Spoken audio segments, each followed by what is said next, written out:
grab my eyes here. Yeah. So, John, there's a timer right there. Okay. Thank you.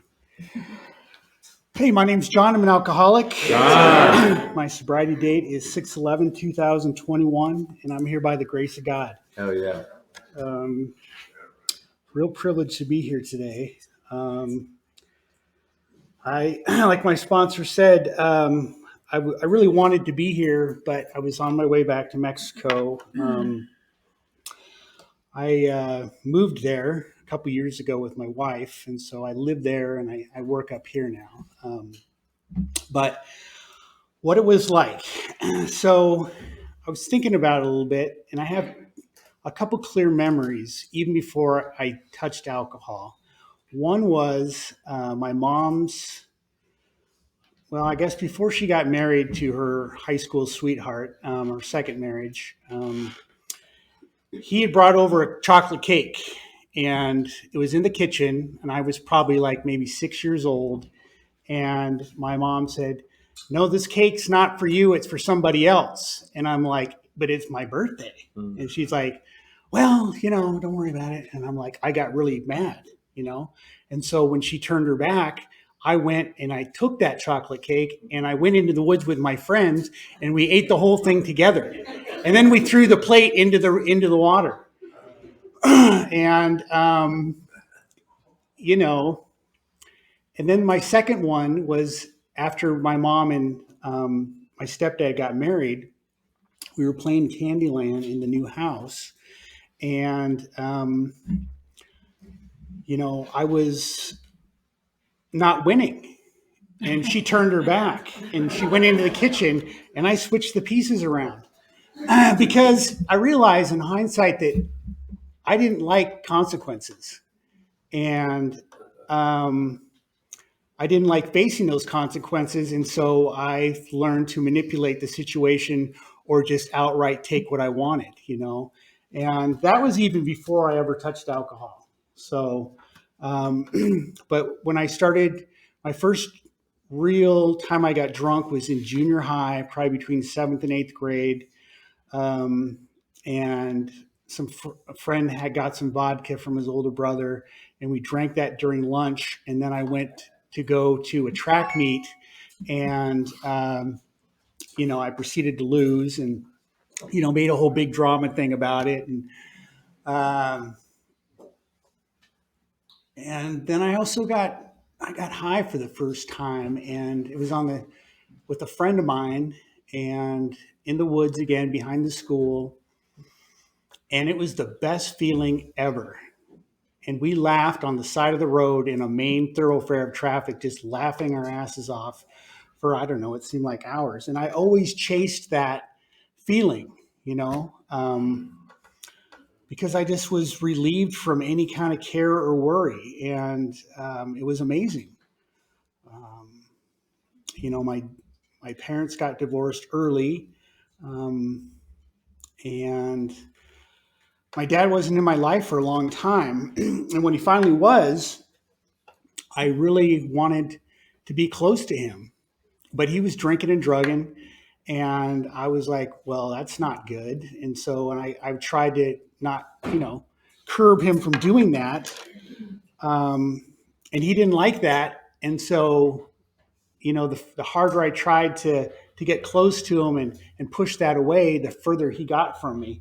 And so at some point I just said, you know what? Well, if I can't beat him, I'm going to join him. And so I did, and I think I had my first bong toke from his Wizard bong or whatever, in, I don't know, gosh, I was 8 or 9, pretty young though. And, I had this real duality thing because, I tried to please my parents. I was, my single mom and all that stuff. And I kind of learned how to live in two different worlds. And it really messed with my head, because I learned how to be one person for one person, another person for another person. And, I got really good at it. And I learned how to manipulate people really well to get what I wanted. And when I didn't want to face those consequences or feel those feelings, I would learn how to manipulate the situation, lie, cheat, and steal. You know, I wasn't very good at stealing. I got caught one time by a plainclothes security guard and in front of my mom, and that was a lot of fun. But you know, I had a lot of trauma too. I'm not going to get into it. But it affected me. And when I got older, um, I think probably late junior high and early high school, I just took to it like a duck to water. It gave me that instant feeling of I didn't feel those insecurities. I didn't feel fear. I didn't feel anxious anymore. I felt like I was a part of, and it was just everything to me. Um, you know, and I took to it pretty hard, and so eventually my mom took me into a treatment center, care unit back in the day over in Kirkland, I think, and you know, she said we were going to go to McDonald's, and Gotcha. you know, and I said, "Great, I'm hungry." You know, I was stoned or whatever, and then you know, I end up at a care unit taking a test, and I was put in there for 60 days, I think. And out of all of them, they told me at the end of that they were sure I was going to be the one to make it. But within like a week, I was drinking at Pizza and Pipes with my buddy's fake ID, and I was always just really good at having a very good front, and it's been really hard for me to take off those masks and be a genuine person, and really just expose myself and be vulnerable, and then I went into the military. I was a medic and saw some stuff, and I learned how to really drink. I learned how to binge drink, and that really kind of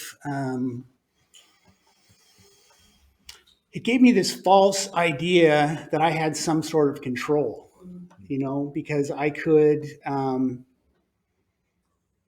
go through my life, and I just learned how you work hard and you party hard, and that was kind of my family's motto, and I learned that in the military too, and I could always, no matter what, I could always get a spark going after my last debacle when I would hit the wall, because that's what it would take for me. It would take me hitting a wall for me to stop. I found myself in eventually even more and more that people couldn't drink the way, or didn't want to drink the way I drank. And so I kept looking for people that did. And I ended up in a lot of sordid places with a lot of sordid people, and I woke up, like, it talks about the four horsemen, with a lot of regret, remorse, and shame. And I really just tried to bury that with alcohol and drugs, and like I said, because I went into a treatment center early, I was introduced to AA. I remember going to the old Fremont meeting when it was at Fremont by the bridge. And that was a scary place for a 16-year-old kid. It was dark and smoky, and I hear bottles clanking in the dark. It was like a candlelight meeting or something. But it wasn't enough to really scare me, I think during that treatment center, I also got a book of Fear and Loathing in Las Vegas. And I'm like, Jesus, I got so much more to do. But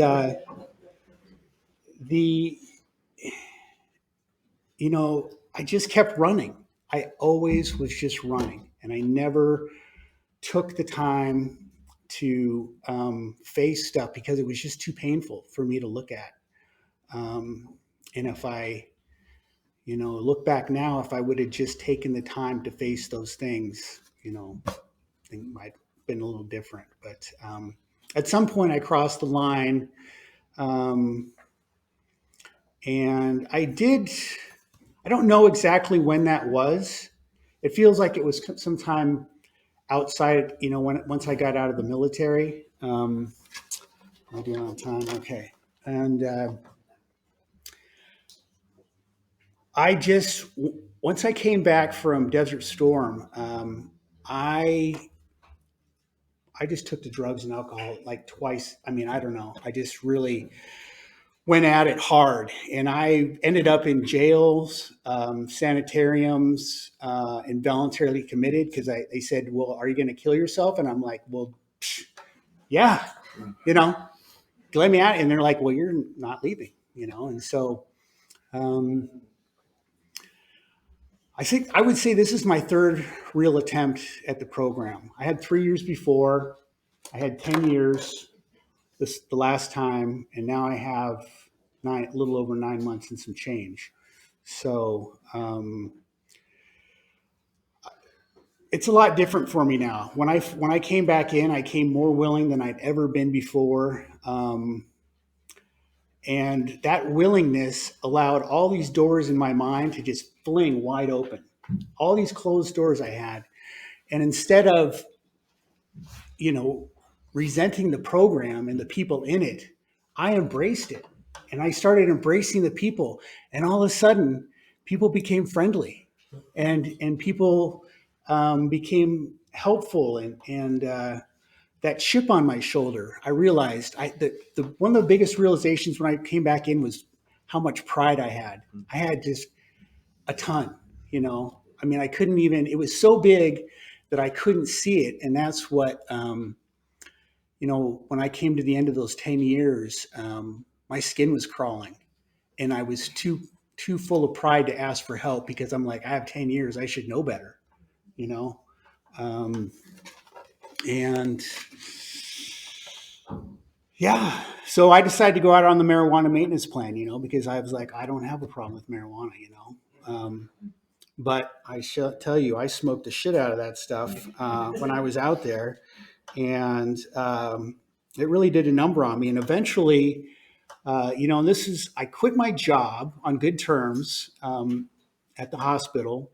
Um, and by the way, during those 10 years, I was able to go back to school, get a job in the medical field as a surgical tech.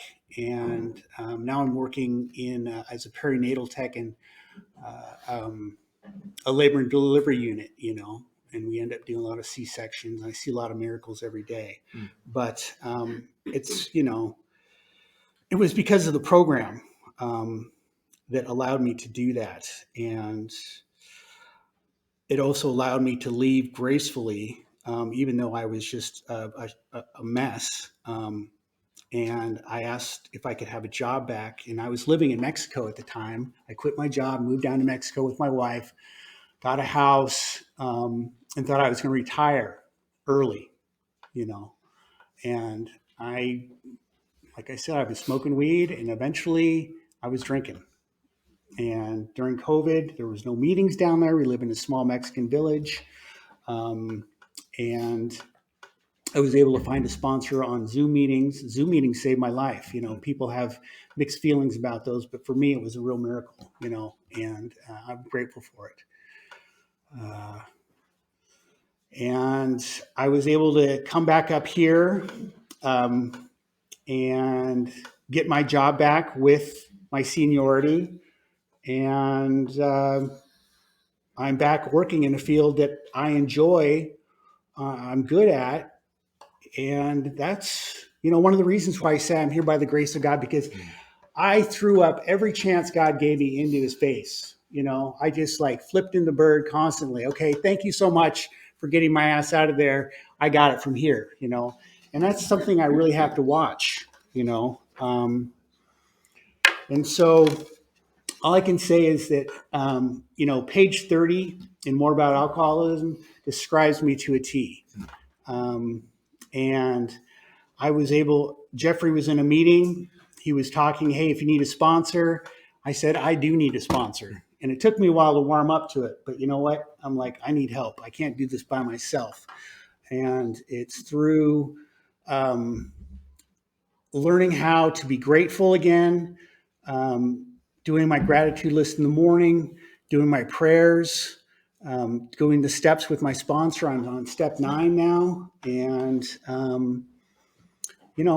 My life is getting better. I'm really bad at sobriety, though. I'm really bad at it. And I admit that to myself because I have a lot to learn, a lot to learn. And I hope I always remain teachable. And I think as long as I'm in a position to be teachable, I might have a chance. So thank you so much for Right my on. sobriety.